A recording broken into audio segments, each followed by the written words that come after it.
ये बार बार टूरिस्ट कहता है, वही अब जोली फैला के जो है दूसरों के सामने भीख मांग रहा है कि कहीं उसकी इज्जत बचाई जाए। हर किसी के पास जाके कहता है कि मुझे बचाओ, मुझे इलेक्शन जितवाओ। एलजी इंतज़ामिया क्या निज़ाम सही तरीके से चला रही है? अगर चला रही है तो 10 में से कितने पॉइंट्स देंगे? नजात दे। अगर किसी दिन एलजी साहब खुद चल रहे हों तो फिर आधा दिन हमें ट्रैफिक जाम में बंद किया जाता है, क्योंकि हमारे बेताज बादशाह साहब जो हैं वो एक जगह से दूसरी जगह जा रहे हैं। जहाँ नरेंद्र मोदी की एक स्पीच सामने आई जिसमें उन्होंने मुसलमानों के लिए एक स्पीच दी, उसको किस नज़रिए से देखते हैं? किस नज़रिए? हालात बिल्कुल ठीक है, मगर कुछ दिनों से, कुछ वक्त से जो है टारगेट किलिंग एक बार फिर से नज़र आ रही है कश्मीर घाटी में, जम्मू कश्मीर में। क्या कहेंगे? अपनी पार्टी पीपल्स कॉन्फ्रेंस को सपोर्ट कर रही है।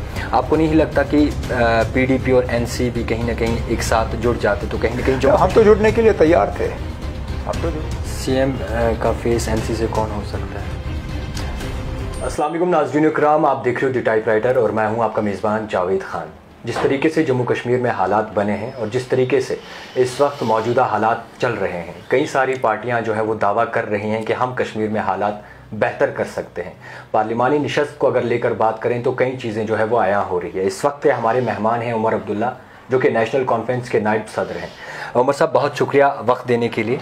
सीधा सवाल रहेगा, इस वक्त जो मौजूदा हालात बने हैं, पार्लिमानी निशस्त की एक लड़ाई इस वक्त बड़े पैमाने पे चल रही है और तमाम पार्टियां जो है मुख्तलिफ दावे कर रही हैं, किस तरीके से देखेंगे इस मौजूदा सिचुएशन को? ये हालांकि इलेक्शन लगातार होते आए हैं यहाँ पे, लेकिन इस इलेक्शन की अहमियत बाकी इलेक्शनों से मुख्तलिफ है जी, क्योंकि 2019 अगस्त के बाद ये पहला बड़ा इलेक्शन है और इस इलेक्शन में एक नया सियासी सूरत हाल देखने को मिल रहा है, जहाँ के बीजेपी जो है इस बार खुल के मैदान में नहीं उतरी है, ख़ासकर कश्मीर की वादी में। मुझे 2019 का याद है, हर सीट पे उन्होंने अपना उम्मीदवार खड़ा किया था, लेकिन इस बार नहीं है। लेकिन वो मैदान से पीछे नहीं हटे हैं। अभी भी इलेक्शन में कहीं ना कहीं दखल देने में उनका रोल जो है वो सामने आ रहा है। अभी आज ही इलेक्शन कमीशन के हवाले से अनंतनाग रजौरी सीट को पोस्टपोन करने की बात की जा रही है। उसमें भी अगर आप देखें तो जिनके रिप्रेजेंटेशंस को लेके हुकूमत से सवाल किया हुआ है, उसमें सबसे ऊपर रविंदर रैना साहब का नाम है जी। हालांकि अनंतनाग रजौरी पार्लियामेंट्री सीट में उनका उम्मीदवार है नहीं। तो मतलब अपने आप में, हालांकि जैसे मैंने कहा इलेक्शन तो रूटीन में हो रहा है, लेकिन ये रूटीन इलेक्शन है नहीं और ना हम इसको सर लाइटली ले रहे हैं। क्या लगता है इलेक्शन कमीशन के ऊपर इस वक्त एक दबाव सा बनाने की कोशिश की जा रही है? अगर की जा रही है तो किसकी बुनियाद पर की जा रही है? वो तो जाहिर सी बात है की जा रही है। जैसे मैंने कहा, अब जिस रिप्रेजेंटेशन की हम बात कर रहे हैं उसमें 2 ऐसी पार्टियां शामिल हैं जिन्होंने इस सीट में अपना उम्मीदवार उतारा नहीं है, और फिर एक ऐसी पार्टी को 2 बार उसका वहाँ पे जिक्र किया गया है, एक पार्टी के हवाले से, एक पार्टी के सदर के हवाले से। तो कोशिश ये की जा रही है जैसे कि बहुत बड़ा चढ़ा के जो है उम्मीदवार उस सीट को पोस्टपोन कराने की कोशिश कर रहे हैं, जो कि सही है नहीं। और नेशनल कॉन्फ्रेंस ने खुल के कहा है कि हम इस इलेक्शन को पोस्टपोन होते हुए नहीं देखना चाहते हैं। और मतलब एक बहुत ही बड़ा तबका वोटरों का जो है ये उनके साथ एक बहुत बड़ी नाइंसाफ़ी होगी, क्योंकि रजौरी पुंछ में माल मवेशी पालने वाले बहुत लोग हैं जो कि गर्मियों के महीनों में खाना बदोश जो कि ऊपर के इलाकों में जाते हैं जानवरों को लेके, उनका जो है वोट उनसे छीना जाएगा जी। तो जाहिर सी बात है उनको खामोश करने के लिए और सियासी तौर उनको बिल्कुल मतलब नज़रअंदाज करने के लिए ये साजिश जो है रचाई जा रही है। इस वक्त अगर देखें तो पीडीपी और एनसी की एक टक्कर चल रही है, जहां पे बीजेपी को तनकीद का निशाना बनाना था, वहां पे आज एनसी और पीडीपी की आपस में तनकीद चल रही है। 2014 की जो वो हालात हैं, ज़्यादा माजी में नहीं जाएंगे, हमेशा माजी के सवाल सारे करते हैं आपसे। 2014 में एक्चुअल सिचुएशन क्या बनी थी जब नेशनल कॉन्फ्रेंस ने ये दावा किया था कि हम जो है आपको सपोर्ट देंगे, पीडीपी को आप अलायंस ना कीजिए?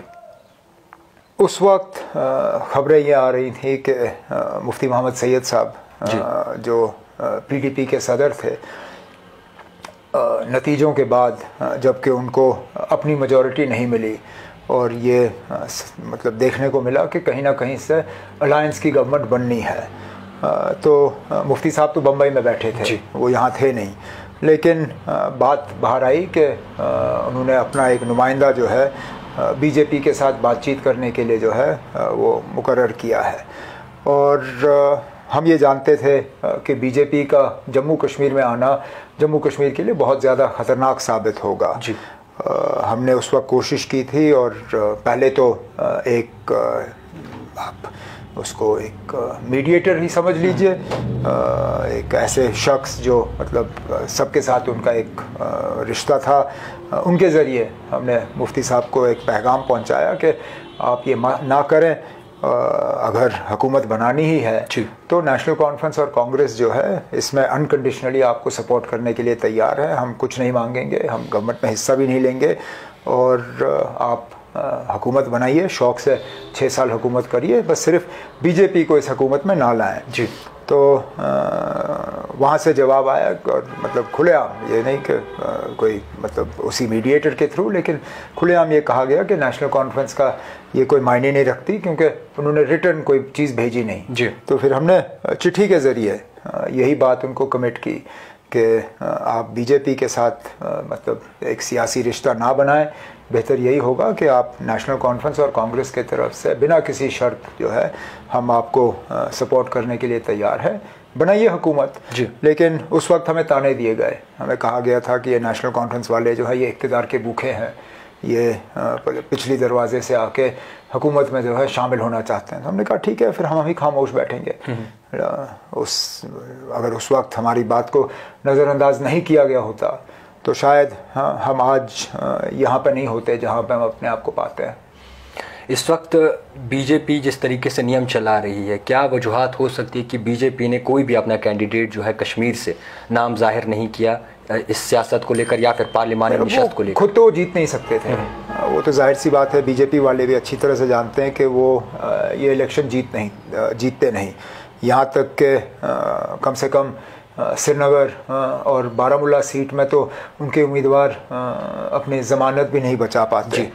अनंतनाग में शायद वो चांसेस वो मतलब फाइट में तो आ ही जाते हैं, जिस तरह उन्होंने कुछ मतलब इक़दाम उठाए थे, कुछ फैसले लिए थे, खासकर रिजर्वेशन को लेके। हमें उस वक्त लग रहा था कि हमारा मुकाबला अगर होगा तो बीजेपी से होगा, लेकिन बीजेपी ने मैदान से बाहर रह के दूसरों को सपोर्ट करने का फैसला किया। किस को सपोर्ट करने का फैसला? रजौरी पुंछ में तो फिलहाल महबूबा मुफ्ती को सपोर्ट किया जा रहा है और खुलेआम किया जा रहा है। बीजेपी, आपने पिछले दिनों सैयद मुश्ताक बुखारी का बयान देखा हो।